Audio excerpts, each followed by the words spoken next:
জায়েদের কর্মফল এবং নিপুণের কর্মফল বিশ্লেষণ করার আমি কেউ না। আমি সমিতির অনেক বড় হর্তাকর্তা না, আমি একজন ইসি কমিটিতে আছি।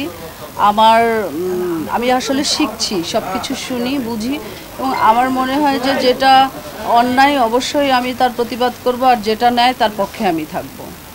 এখন কে ফল ভোগ করছে, কে ফল ভোগ করছে না, এই বিশ্লেষণ আমি করব না। আমি সব সময় বলবো যে যে যাকে জন্ম দেয় তাকে সেই জন্মদাতাকে সবসময় শ্রদ্ধা রেখেই কথা বলা উচিত। যেহেতু ডিপজল ভাইয়ের হাত ধরে নিপুণ আক্তার চলচ্চিত্র ইন্ডাস্ট্রিতে এসেছে, তো তাকে এভাবে কথা মানে কটু কথাগুলি না বললেই পারতো। এটাও অনেক দৃষ্টিকটু ছিল কথাগুলি। তো আমি জানি না, বুঝি না, আসলে ও তো দেশে নাই, আমি বলতে পারছি না যে এই ধরনের আসলে কেন এই ধরনের কথা বলা হয়েছে। কারণ যে রক্ষা করে, যে আবিষ্কারক, তাকে আসলে সারা জীবন শ্রদ্ধা চোখে দেখব। আপনারা হয়তো বা আমার আবিষ্কারককেও চিনেন, মোহাম্মদ হোসেন। আমি তো সারা জীবন তার প্রতি শ্রদ্ধা রেখেই কথা বলবো।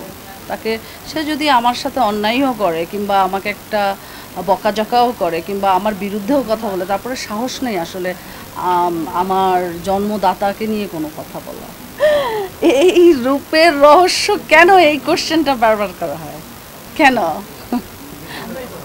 মানে আসলে রূপের রহস্য মানে আমি না যে কোনো জায়গায় যেখানে ধরেন অনেক লোকের সমাগম, সেখানে চেষ্টা করি একটু নিজেকে একটু ডিফারেন্ট লুকে আনতে। তো আজকে যেহেতু আমি শুনেছি এখানে অনেক শিল্পীরা আসবেন এবং আপনারা জার্নালিস্ট ভাইরাও আসবেন, সো আপনাদের জন্যই আজকের আমার এই রূপ। কিন্তু এরকম করে সুন্দরভাবে সেজে এসেছি, সেটা বড় কথা নয়। আসলে নিজে সুন্দর থাকলে মনটা সুন্দর থাকে। গঠনতন্ত্র অনুযায়ী যে দুই প্যানেলের যারাই পাশ করবে, ইলেক্টেড মেম্বার্স নিয়েই কিন্তু একটা কমিটি গঠন হয়। এখানে আসলে এরকম না যে আমি পরিস্থিতির শিকার হয়ে এখানে এসেছি। আমি হ্যাঁ, আমি জয়ী ওই প্যানেল থেকে হয়েছি, কিন্তু আমি যেহেতু ওখানে আমার প্রেসিডেন্ট সেক্রেটারি জয়ী হয়নি, আমি নিজে জয়ী হয়েছি। আমাদের প্যানেলটিতে মোট 3 জন জয়ী হয়েছে। তো এতগুলি মানুষ যেহেতু আমাকে ভোট করেছে, আমি আগেও বলেছি 220টি ভোট আমি পেয়েছি, অনেক ভালোবাসা। এই 220 জন তো অন্তত ভালোবেসে আমাকে ভোট দিয়েছে। সো আমি তো কাজ করতে চাই, আমি সেটা কিন্তু কাজ করতে চাইলে যে কোনো প্যানেল থেকে কাজ করা যায়।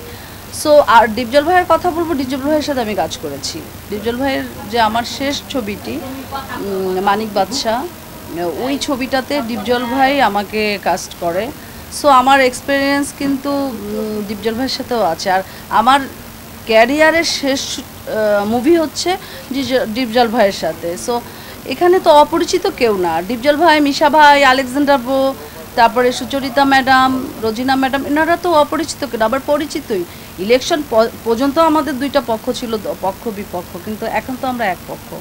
আর আমাদের চলচ্চিত্রের স্বার্থে আমরা যদি আসলেই from bottom of my heart যদি চিন্তা করি আমাদের পুরো এই ইন্ডাস্ট্রির শিল্পীদের জন্য, এখানে কোনো দলাদলি করে শুধু কোন্দলেরই সৃষ্টি হবে, তর্ক হবে, বিতর্ক হবে, মামলা হবে, ঝামেলা হবে, বাট দিন শেষে কিন্তু আমাদের যে শিল্পীদের জন্য কিছু হবে না। সো আমি একজন সাধারণ শিল্পী হিসেবে ইলেক্টেড যেহেতু, তো চলচ্চিত্রের জন্য কাজ করতে গেলে আমাকে অবশ্যই যারা ইলেক্টেড তাদের সাথে মিলেমিশেই কাজ করতে হবে। এখানে দ্বিধা দ্বন্দ্ব, বিভক্ত, হিংসা, বিদ্বেষ এগুলি রাখলে চলবে না।